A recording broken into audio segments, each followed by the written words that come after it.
really we're only broadcasting about 45, 43 minutes. When you hear the music, you got 60 seconds. Hey, Facebook, good morning. Welcome. Thanks for joining us. This is going to be a lot of fun. But I'm going to tell the bad joke that Petty Officer Olsen hasn't heard ever. Okay. The show's going to the dogs. Well, that's a good thing because I had German Shepherds. Here we go. Welcome to the Veterans Impact Show, where we continue the mission of highlighting veterans and service organizations who continue to serve our community and our nation. We're brought to you by Fairway Independent Mortgage and Lone Star Wealth Strategies. Don't worry, retire happy. Welcome aboard. Hey, what a great day we've got, and we've got a tremendous program. Everybody loves their pets. Everybody loves dogs. So before we get into that, I want to do a very special thank you to Nathaniel. You do a great job of doing the engineering with the Sin podcast. You want people to know how to do a great job? Take a look at the Sin podcast. And my beautiful wife, Diane, and Chuck, you're always being able to introduce them. So I thought I would go on the script today and do what you've done. Go for it. and we have scripts here. and the guy who really got me started doing this, and I'm so indebted to Chuck Wright, U.S. Marine, helicopter pilot, great friend, Texas Veterans Commission, all of the things you do, Marine Corps League, Toys for Tots, and you even bring pacifiers to us sailors to help us out. Well, I got to do something to say thank you for the crayons that you brought to me. If it hadn't been for ice cream, you guys have been in bad shape because the carriers always had it. Hey, I'm Navy veteran, and today we've got a really special Navy veteran. I want to introduce to you Chief Petty Officer Benito Olsen. Benito, better known as Chief Benny, welcome aboard, buddy. How are you doing? Good. Thank you for having me. Benny, when we looked up on your website and you were a friend of our Clint Bruce and he gave us your name, I began to say, okay, how does this fit in? And it really fits in because so many people love their pets. Please tell us a little bit about what is Patriot Dog Training and what do you do? Yeah, so Patriot Dog Training is obviously a dog training business that I started when I got out of the military. And we train dogs all over the United States. Although we are based down here in San Antonio and Dallas, we get dogs from all over the U.S. So it's from anybody's your everyday pet all the way up to pro athletes. That's fantastic. So if I've got a puppy or I've got a dog that is a rescue dog like you've had, Chuck. All of our dogs have been rescue dogs. Yeah, and they've been pretty beautiful. Then you can get some help with Benny's company, Patriot Dog Training, to try and help you out, correct? Well, not just help. Benny, talk about the importance of training, because I mentioned I had a couple of rescue Aussies, and they had been trained a little bit, and I'm regretting now I didn't get them trained a little bit more. But talk about the importance of that, what you've done, your approach to dealing with animals. Right. Well, because dogs communicate very differently than humans, a lot of the times what I see is there's just a miscommunication, which ultimately breaks down the relationship between you and your dog. It leads to a lot of frustration on the owner's part. And what we try to do is step in, train the dog, and then train you as the owner and bring you both back together and marry you up so that you're not frustrated. Again, a lot of the times the reason why these dogs end up in rescue shelters is because of lack of communication. It's interesting that you would talk about communication. Help me understand, because I'm not quite sure I understand when you say communicate with the dog. They can't talk, so how are you communicating? Yeah, so typically when we train dogs, we're using marker training is what we use. So people will use clickers or they'll use a special word. So we'll take the dog in and we'll start off by marking good behaviors. And so that communicates to the dog, hey, whatever you're doing, keep doing it, and you're doing it right. And in particular, I take a lot of the skills that I learned in the military, training really high-end military dogs, and I incorporate that into the training with the people's pets. Obviously, we're not training dogs to sniff for explosives or find people, but training is training at the end of the day. It just depends on what you're training that dog, what task you're training that dog to do. You know, before we went on the air, we were talking about a story, and you didn't get to complete it, about the wild child in the military that you worked with that was unruly and unhandleable in what you did. Can you tell us a little bit about that? That sounds like a fun story. Yeah. So in my book, which I'm sure we'll talk about here in a little bit, Digo was a dog that I was assigned to while I was with SEAL Team 6. So I was a master at arms. I was basically a military police officer for anybody that's watching. I was selected as their dog handler, and I was initially paired with this dog because this dog, when he would go out on missions, he was not only going and finding and biting the bad guy, but he was having issues biting the good guys as well because he would just get so excited. Yeah, little blue on blue. But I ended up being his handler. They looked up to me as a skilled handler, and so I was able to take Digo and really focus him on doing the right thing. So not biting us and really focusing his energy on finding the bad guy and only biting the bad guy. He was actually one of the reasons why I got blown up, because we were such a good team that they had chosen to take us out on a certain mission one night when there was only when they could only take one dog with them. So they ultimately chose us, and it's because of Digo's success, the reason why I'm ultimately writing. I wrote a book and why I'm here today. Did you use the marker training to basically change his behavior? In a way, so Digo would get really amped up and he would be in such high drive that, say going into a house, he was just kind of like a crazed animal. And what I would do is I would wait for him to calm down, and then I would give him the verbal cue that he's allowed to go in now and go search and go find, because biting for a dog, especially a dog of his caliber, is everything. Prey drive and that hunt drive to go and find somebody. They get so much out of it, and then when they're on somebody, the people's even if it's a decoy, they're flailing around. They're making it really fun for the dog, and that type of energy is what fed Digo's issues. Only I was able again to kind of just get him to cap. So like shaking up a bottle, right? Like a Coke bottle, and you build up that pressure. But once you take the lid off, it pops, right? Yeah. So that's what that's what I did with a dog. So yeah. Excuse me. Sorry about that. We had we're messing around behind the scenes here. Well, I've got allergies, and sometimes it fouls things up. Yeah. At least I'm not allergic to Great Dane. Now, what kind of dog was this that you worked with? Was it Malinois? So Digo was So Digo was a Belgian Malinois. He was actually the guy who had selected him before I had actually showed up at the command. When he saw him walk on the field, Digo just strutted like he was the little badass, right? If I can say that on here. I mean, he did when he walked out on the field, and he didn't care. Like the guy told me that the trainer that selected him was like, when he got on the bite, he just would not let go. I mean, he was just a fierce animal. And so Digo was a Belgian Malinois, and I got off track. We typically had Belgian Malinois, Dutch Shepherds, and then every once in a while we'd get a Belgian Malinois, German Shepherd mix. And what they would do over there is try to combine the best of both worlds. And it was, mainly male dogs. We'd have a couple females, a couple very select females that were just truly remarkable dogs. But for the most part, they were male dogs. Is the dog handling, is the dog that big of an integral part of your SEAL team? Like you talked about SEAL Team 6. Everybody knows about SEAL Team 6. Yeah. And you were the dog handler. The dog then must have been an integral part.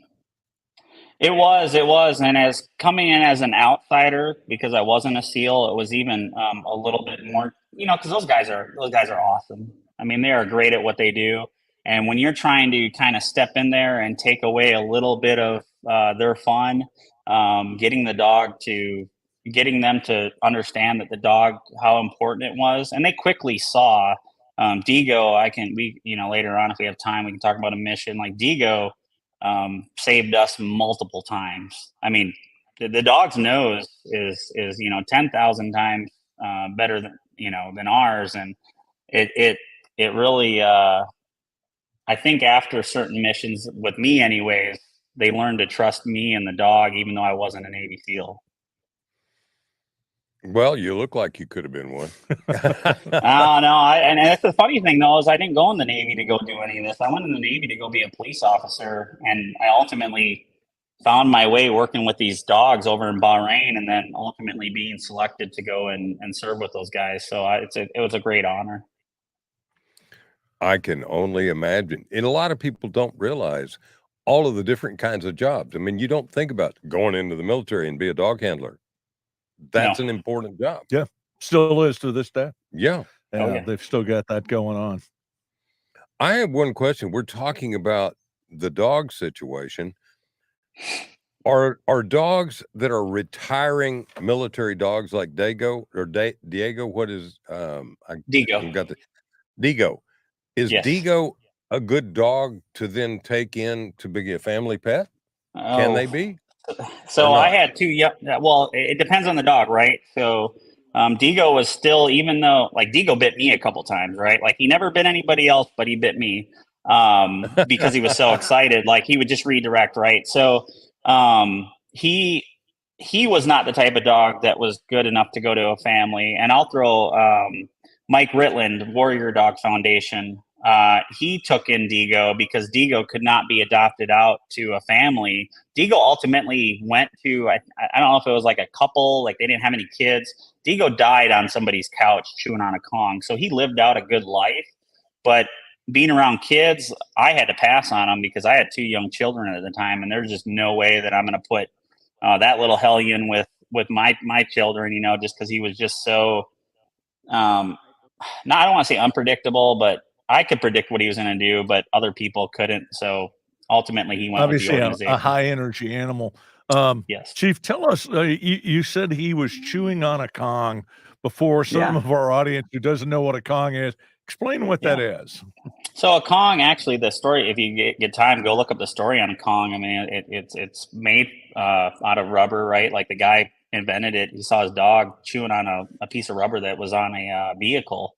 And this guy has made, I don't know how much money he's made, but anyways, it's a little rubber toy that you can shove peanut butter and everything else in, freeze it, let your dog chew on it, and they really don't ever break. Yeah, there you go. Very nice. Yeah, lots of Kongs. Lots of choices. We've had a Kong, and amazing how much dogs love peanut butter. Oh yeah. Very quickly too, you mentioned two types of dogs that are predominantly used in the military. And that's the German Shepherd and the Malinois. They're very closely related. What is some of the difference between the temperaments of the two animals? So Malinois, I've only met a couple lazy Malinois, right? Like they've always been just very high drive, high energy. A dog of another handler, the dog was shot and was still trying to go bite the bad guy. I mean, that was a Malinois, right? And I've seen some shepherds, and this is no offense to anybody who owns a shepherd, but I've seen shepherds like, twist their foot a little bit and they're rolling over like they're dying. But I have seen we had Marines like that. I've seen some shepherds though that had the drive of a Malinois, but for the most part, with the SEAL team I was with, we had Dutch Shepherds, Malinois. I think we only had a couple of German Shepherds, but the military in general has Shepherds, Malinois. They have labs. I mean, I think they still have beagles that go on the submarines and search and whatnot. So military has a wide variety of dogs. Wow, I didn't know that. So one of the things that I'd like to do, as we are in what I call Carry the Load month, and you'd mentioned Clint Bruce, who founded Carry the Load. And, I'll ask our listeners, and we're gonna take a break here in a second. We come back from the break. I wanted to spend just a minute talking about the flag that is behind you, because that was an integral part of Clint Bruce's motivation to create Carry the Load. And we'll talk a little bit about what Carry the Load is before we get back on track, because I got about 4 questions I want to ask you, and we may not have enough time for all of that. Well, I think we got a good segment coming up that we're not only going to do that, but we're going to just have so much fun talking to Chief Benny about taking care of animals. I think everybody loves to have a pet, an animal, whether it's a dog or a cat. I've had horses as well. You got to learn how to work with the animal. And here's Benny talking about Patriot dog training. That's probably the most predominant pet in the country. So when we come right back, we're going to be talking with Chief Benny Olsen, and he's talking about Patriot dog training.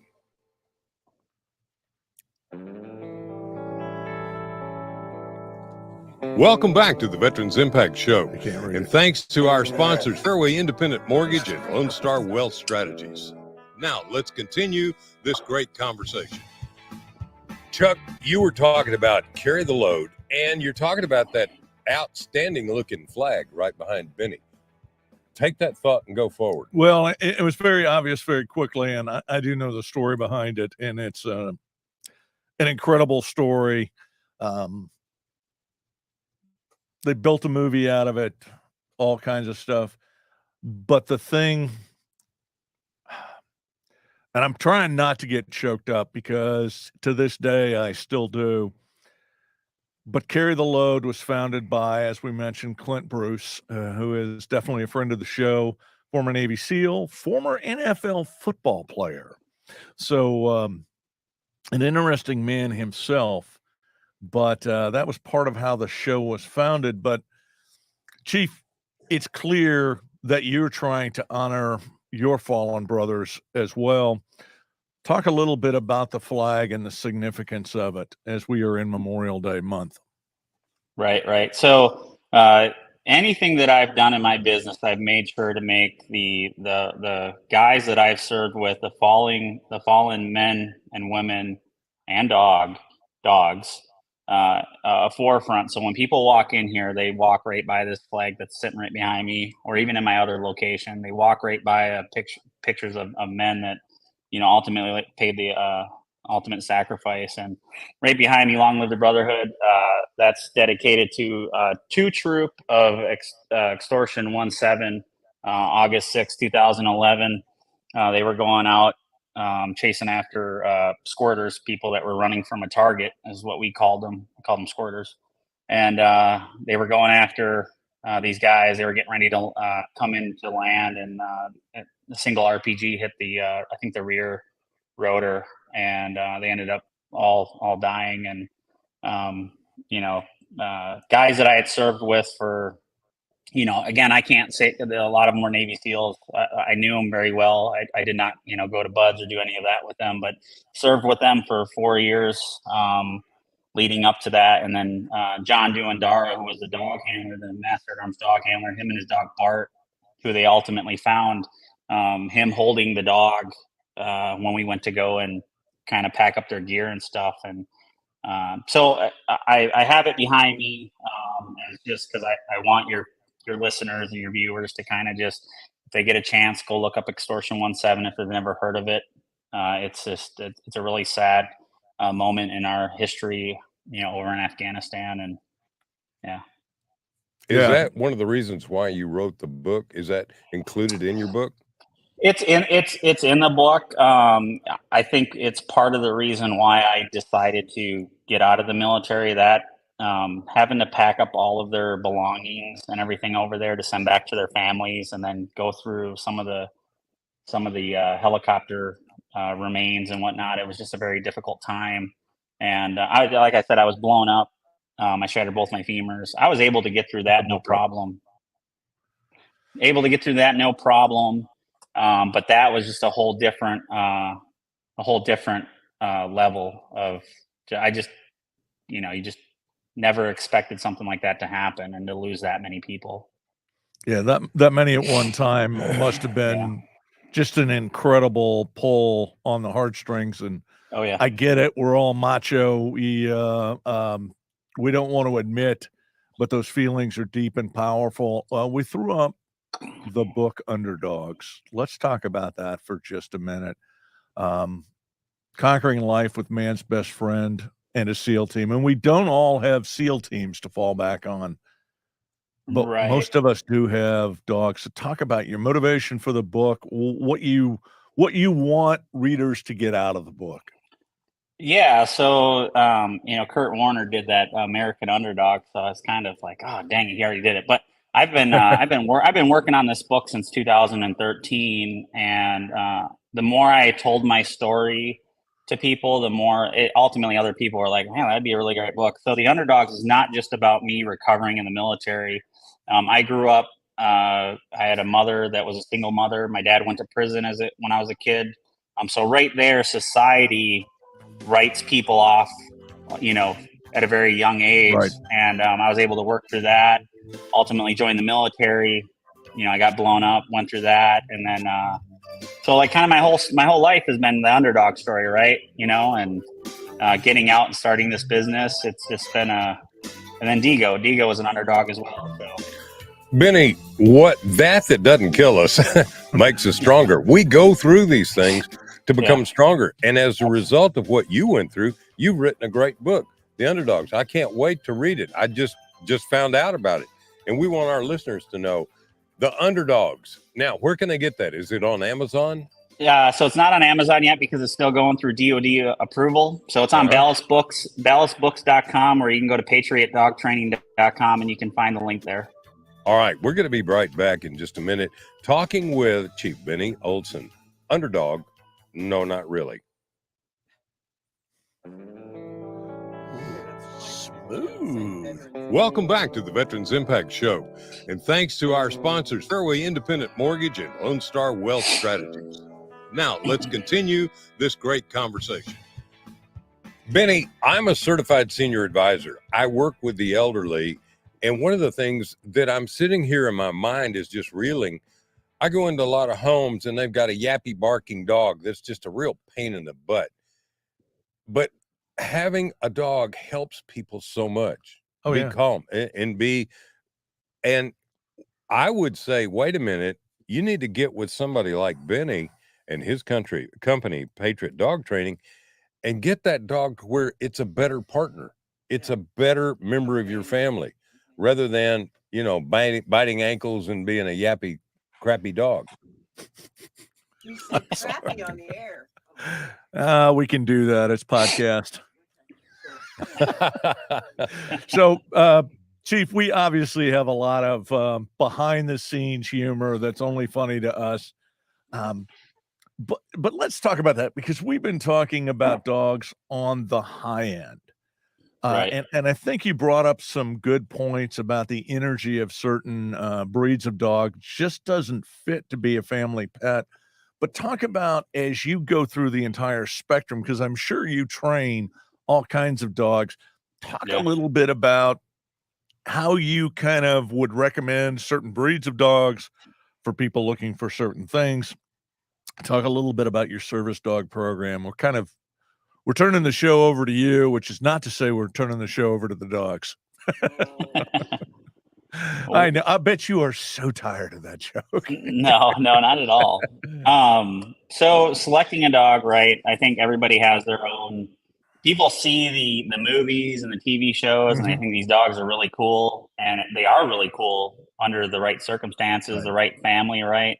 But you really have to look at your lifestyle and see what works for you, right? These Malinois that we were talking about, Dutch Shepherds, I mean, they're like little Ferraris. They like to bite and shake things, and they have a lot of energy. And for somebody that is not, wanting to do a lot with their dog, and they want a dog to just lay down and chill, that's probably not the right dog. On that same note, I would tell somebody, hey, go look at a lab. But I've seen labs come out and they're like little crackheads too. I mean, they're just all over the place. So it really, unless you're going to a shelter, even if you go to a shelter, right? Like, cause you never know what that dog's going to be like in 5 days after you take it home. But finding an older dog that you can already kind of see some of those behaviors and motivation and stuff like that coming out of the dog, you get a puppy, it's like a crapshoot. You don't know what you're going to get, And so I used to be able to say, hey, if you want this type of dog, go. If you want this type of dog, go get this breed. But it's not always the case anymore. I mean, I can't tell you how many how many dogs historically, I would say are kind of more lazy. Like some of these labs are now just, especially silver labs. They got silver labs now, and the silver labs, they're just a lot of energy, and people are like, I didn't even know what I was getting into. They thought it was just a lab, So Right. Labs have like a certain what kind, reputation. what kind of dog do you guys have? I mean, you obviously chose it. We've got Australian Shepherds. Yeah. We got Blue Merles. Well, we only have one of them now. Yeah. We lost Tessie, but and it was funny because you expect Aussies, excuse me. You got me labs on the brain. Expect Aussies to be really high energy, Right. and we got a couple of them that are couch potatoes. Really? They are hilarious. An incredible personality. We absolutely lucked into it, but as I'm sitting here thinking, it's like we've violated every rule you talked about selecting a dog, right? And we just got lucky. Right. And I do think there's part of that as the dogs respond to us, and God forbid, does that make me a couch potato? I'm not going there. I'm not going there. Yeah. My first dog was a rescue dog that we found at SMU when I was in college. And I took him to vets, and he looked like a German Shepherd, but the vets said he's a little bit smaller, and I think he's a cross between a Malinois or a Belgian Shepherd and a German Shepherd. Sure. That dog we took him out to the ranch one time, and he started herding the cattle, and they got real unhappy with him and circled him, and I had to go get him out of that before they had a problem with him. But he also could climb. God, there wasn't a fence that he couldn't get over. And I've seen that in videos of Malinois that they go over brick walls, they go over fences. Super high energy working dogs don't necessarily work in a family. If you don't have time to work with them and train them, you got a problem. Yeah. Now, I took care of a beautiful golden retriever one time. Oh, that was a sweetheart. I mean, she was not only a couch potato, but a snuggle bug. And that was the perfect dog for me at that time. Right. So that's what I tell people: golden retrievers, golden doodles, like those types of dogs are, almost. I've not had a bad one come through. So the range of dogs. Talk a little bit about the range of dogs you work with, and a little bit about how potentially you work with one breed differently than another, and talk a little bit about what you do every day to create dogs that help them better become man's best friend. Yeah. So we work anywhere from, let's see here, Chihuahuas all the way up to, Boer bulls, Mastiffs, 150, 200-pound dogs. Whoa. And the way I go about training dogs, I'm very impartial. I don't treat one dog different than the other. I train dogs using their dog food. I don't use any special treats. I make the dogs come out and work for their dog food. Most dogs at home, not most, but I'd say the majority that come in, they're free fed. So people leave food out all the time. And so when I take away that food that they've normally had all the time, I create now motivation. I create hunger in the dog's stomach, and I actually make them work for it. Because if they are so excited about that food bowl all the time, if I can make them excited about you as much as they are about that clanging of the food bowl, then we got something. Then we got a real relationship with the dog and the owner. Most of the time, the dog has a relationship with the food bowl, right? Because that's the most important part of their lives. Yeah. Wow, that's good to know. Yeah, Cooper loves me because I'm the one who normally feeds him. Right. But Cooper's, and I was thinking about that. We don't leave food out all the time, but part of that is Cooper seldom walks away from the dish with it anything but empty. Right. So, but I think also what you feed your pet, how you take care of your pet. Man, I have seen some dogs that were cowed, had obviously been beaten, and hate that. Excuse me. The most interesting dog that I ever encountered was a lady across the street had a wolf. That dog was, I think, about 95, 98% great gray wolf, and the other 5% was husky. That dog was amazing, and I remember taking that dog for a walk on Swiss Avenue, and other dog owners would be walking their dogs, and their dogs would see Magic, and they did everything they could to get away from that wolf. I mean, there was something about that animal. And while Magic was very, very quiet, man, I would never recommend a family having a dog like that. There's too much wildness in Okay, them. do you understand that a wolf is not a dog? It's a wild animal. Yeah. Well, that's what he said. Yeah. And I've seen some things on TV about wolf rescue and wolf sanctuaries. That's a kind of dog that really should be left alone, in my opinion. 'Cause Well, and I handled think, one. yeah, and I think you might have had a hybrid. I've seen some of those come through, and those can be difficult to train. But you talked about that dog walking down the street and no other dogs wanting to mess with it and whatnot. I think some dogs, just like humans, they put off this aura or sense about them. Like Digo, when I'd take him overseas, all the other dogs, they would try to come up and mess with him, but then it was like parting of the seas almost. You know, they would kind of just let him walk through like he wasn't one of them, right? He was something special, and that's the way he carried himself. So yeah, That energy level. yeah, That's interesting. How many people they'll go buy a pet and they really don't know what they got? I mean, you were alluding to that earlier. yeah. They you know, a lot of them do it, and I think that's why I'm in business, right? You know, it works out for me. They go spend, you know, thousands of dollars on a purebred. I get people that have spent thousands of dollars on a purebred dog, but they'll balk at, you know, a month of training. And I'm like, hey, if you would have just went and got yourself a nice rescue dog, I have no problem with people going to breeders, right? Like a legitimate breeder. I have a shepherd who's 15 years old. You know, still to this day, crazy about her ball, even though her hips are going out and she's having strokes and stuff like that. But still to this day has that drive, right? But I went and I was like, I want this type of dog because of the stuff that I'm doing. But easily going to a rescue and you know, paying a few $100 for a rescue dog, that's still a really nice dog. Yeah, really great dog. Jim, you brought up something, and Benito, would you drive into it a little bit? Cooper has recently had problems, has been diagnosed with kidney problems, which again, Sure. for an Aussie, that's 12, 13 years old, not unusual. Yeah. But we've put him on the vet recommended a more expensive dog food. And it was interesting because as soon as we opened up the bag, we could literally smell the difference. Talk Yeah. a little bit about feeding of animals and the long-term care of animals that way. Yeah. So I didn't grow up with dogs. They were all, you know, my family kind of came and visited, and then the dog would get lost, and they would become our dog. So growing up, like my grandparents and whatnot, I mean, they're feeding old Roy. I think that's still even around, like just some really crap dog food. Mhm. And I'm not saying that you have to go and feed the most expensive stuff, Right. because that's certainly not the greatest. I've also fed raw dog food that you get in logs that is made specifically for dogs.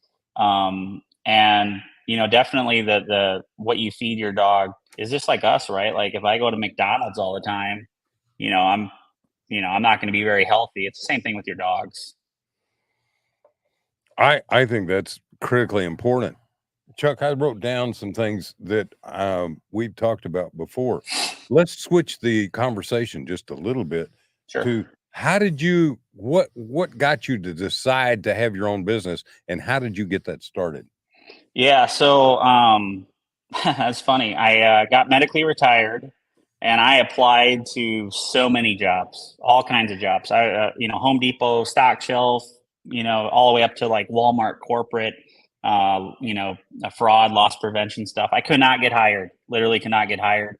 I had a guy down the street. He was a Navy guy. He said, "Hey, you train dogs in the military?" He's like, "Can you come over and see what you can do with my dog?" He's, you know, pulling on the leash, stuff like that. I was like, "Oh, sure, yeah, whatever." I went down the street, and you know, within a couple hours, I had this dog healing on a leash, walking next to me, not pulling, and he gave me $500 to do it, and I didn't want to accept it. I told him to keep, and he's like, "No," he's like, "You literally just helped my life out." And so I started looking into it, and then I found out that the VA had bulk rehab, who would pay for me to go learn more dog training, even though I had all this dog training in the military. So I got to go to a couple civilian schools on the VA's dime. I got to use my GI Bill to go do that. And that's kind of where I started Patriot dog training. I started it in my in-laws' house up in Chicago. I had about 14 dogs in their basement at one point. My in-laws, right? Like, because we didn't know what we were going to do. We didn't know where we wanted to live in the Right. country. We were in Virginia, and that's how I started. And then I came to Texas, and I put crates in my garage. As a heated and cooled garage. And then now we've got a 10,000 square foot facility down in Bulverde, Texas, and we've got an office up here in Dallas, and then we're looking at acquiring another place in Houston, another existing dog boarding facility. I'm smiling because I went to high school and college in San Antonio. I know the Bulverde area well. My sister used to live right there, right around the corner from Bulverde. So yeah, it's just But how'd you get to Texas? How'd you get to San Antonio? It's funny. We looked at. I told my wife and I we met down in Kingsville, Texas, and when we would come up early, this was early in our years and being in the military, we'd come up to San Antonio to party. Because we were E4s, right? Like that's what you do. And I said San Antonio is pretty nice, and so we heard about a little town called Bernie, Texas. Yep, and that's we used to play Bernie in football. Yep, back in the day. And as soon as we drove through there, we fell in love with it. Great area. We bought 5 acres there, and that's where I initially started it all. And I said, "Hey, we're just going to move there. I got my VA, a little bit of VA money. I don't know how we're going to make this stuff work, but we're going to give it a try." And it's worked out. Oh, that's awesome. That's awesome. San Antonio is military town USA, and some people will say that about San Diego, and I can make that case. But it's interesting that you were down in Kingsville. Yeah. And I say that having gone through Pensacola, and 2 of the alternate training facilities were at Beeville and at Kingsville. So I know South Texas well. It's fond memories for me this morning. Beautiful, beautiful place. Benny, we're so glad to have you. We're going to be wrapping up the show in the next segment. And so we're excited to talk about this because everybody either has a dog or wants a dog or a cat. And I don't think you can train cats. So I've got 2 of them. So really? Okay. Yeah. Well, we're going to be right back after these words from all of our partners. You're listening to a Veterans Impact Show with Chuck Wright and Jim Blythe.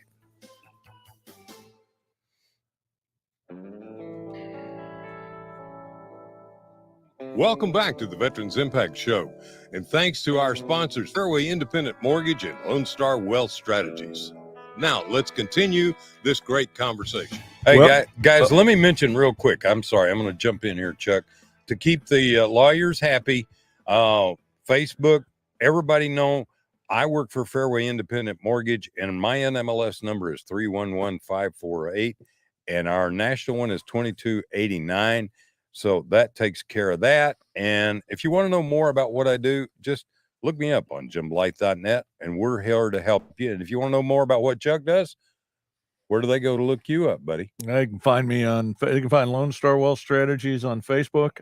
I've got a LinkedIn page. I don't use it for business a lot. I guess I'm the world's worst businessman, which is something Benito and I were talking about off the air. Some of the ways to become a better business. But speaking of a better business, Benito, we threw up the website. Let's take the next 60, 120 seconds and wrap up this part of the show, talking about what you do, how you do it, and how people connect with you. Yep. So as I said, I own Patriot Dog Training. So right there, patriotdogtraining.com.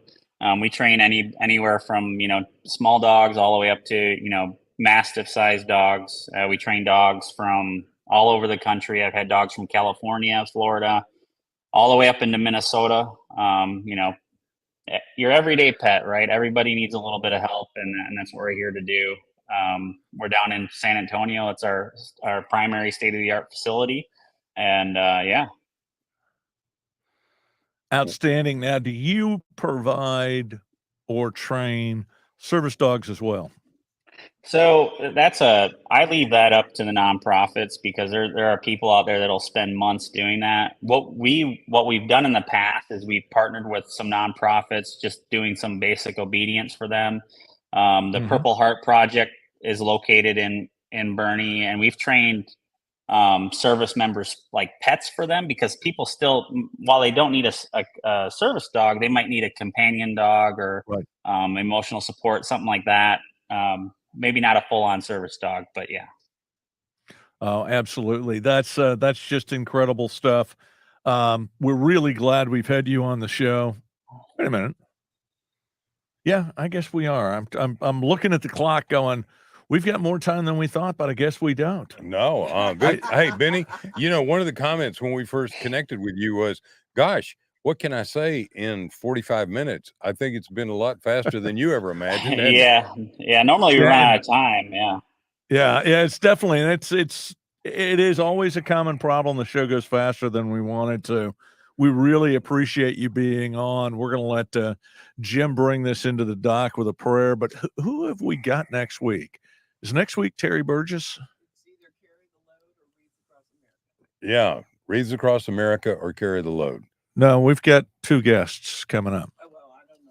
All right, Oh, we'll have okay. to. We'll We're get still, that out. We're still not reading my my emails. Okay.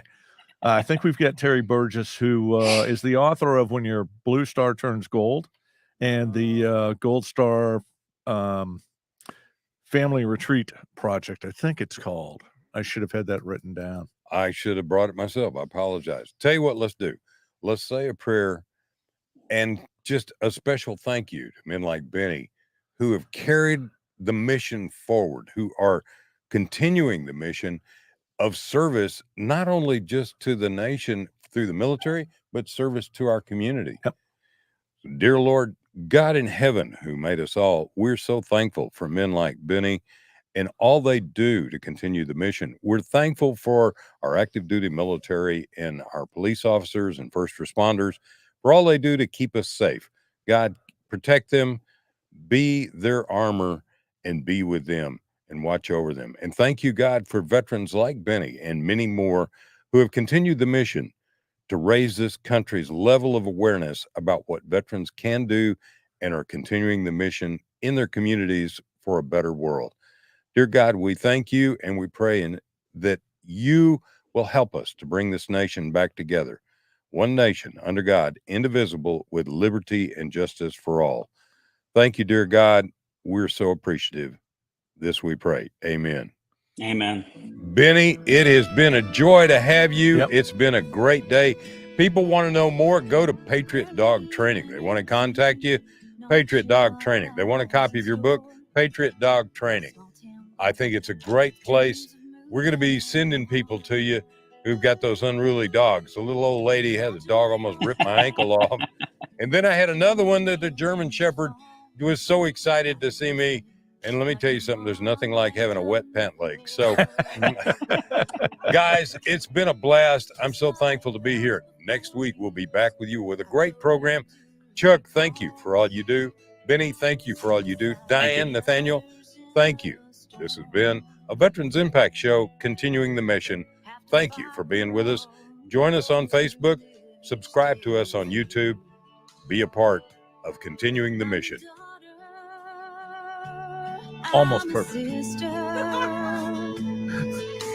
No, this is